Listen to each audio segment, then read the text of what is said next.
আজকে গেলাম কালী পুজোতে গিয়ে খেলাম খিচুড়ি। তো চলো বেশি না বকে আজকের ব্লগটা একদম প্রথম থেকে শুরু করা যাক। আজ রাজকুমারদের বাড়ি কালী পুজোটা প্রতি বছরই হয় শিবরাত্রির দিন। যে মন্দিরে আমরা পুজো করতে গেছিলাম ওই মন্দিরের পাশে ওদের বাড়ির সামনে কালী মন্দির আছে।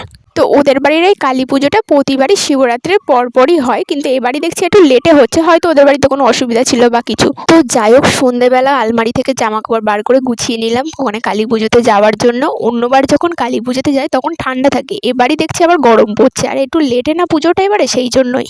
তো গোছানো হয়ে গেলে আমি, মা আর মেজদি তিনজনে মিলে বেরিয়ে পড়লাম কালী পুজোর ওখানে যাওয়ার জন্য। কালী পুজোর ওখানে গিয়ে মাকে তো নমস্কার করলাম, তারপরে মায়ের মন্দিরের সামনে যে বাবার মন্দিরটা আছে ওখানে বাবার সাথে দেখা করতে গেলাম, বাবাকে নমস্কার করে তারপরে এসে দাঁড়িয়েছিলাম। তো চলো একটু কমেন্ট পড়ে নেওয়া যাক।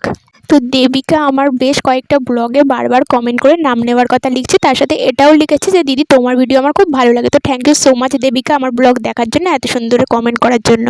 তারপরে দেখি একটা বড় জবা ফুলের মালা নিয়ে রাজকুমার মাকে পরাচ্ছে, আর জবা ফুলের মালাটা এতটাই বড় ছিল যে মাকে দিয়েও সামনে অনেকটা বেশি ছিল। তো দাঁড়িয়ে থাকতে থাকতে আমি আর মেজদি দুজনে চেয়ার পেয়ে গেছিলাম, সেজন্য চেয়ারে বসেছিলাম। আমরা যেহেতু একটু সন্ধ্যের দিকটাতে গেছিলাম তখন দেখি তো গান তো হচ্ছিল, কিন্তু চারপাশে খুবই কম লোকজন ছিল। তারপরে যখন আস্তে আস্তে রাত হচ্ছিল পরে পরে সবাই আসছিল। তো পরে যখন অনেকজন আসলো তারপরে খেতে বসিয়ে দিয়েছিল, সবাই খেতে বসে পড়েছিল। আমরা আর প্রথমবারে বসিনি, আমরা বসেছিলাম, তারপর সেকেন্ডবারে আমরা বসেছিলাম খেতে। তো খেতে বসার সাথে সাথে তো পাতা দিয়েছিল, তারপরে দিয়েছিল খিচুড়ি, আর খিচুড়ির সাথে ছিল বাঁধাকপি চচ্চড়ি।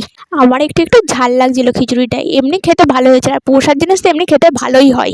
তো খাওয়া দাওয়া করে আবার একটু কিছুক্ষণ বসে গান শুনেছিলাম, তারপরে চলে এসেছিলাম বাড়িতে। তো যাই হোক, আজকের জন্য এতটুকুই, দেখা হচ্ছে নেক্সট ব্লগে।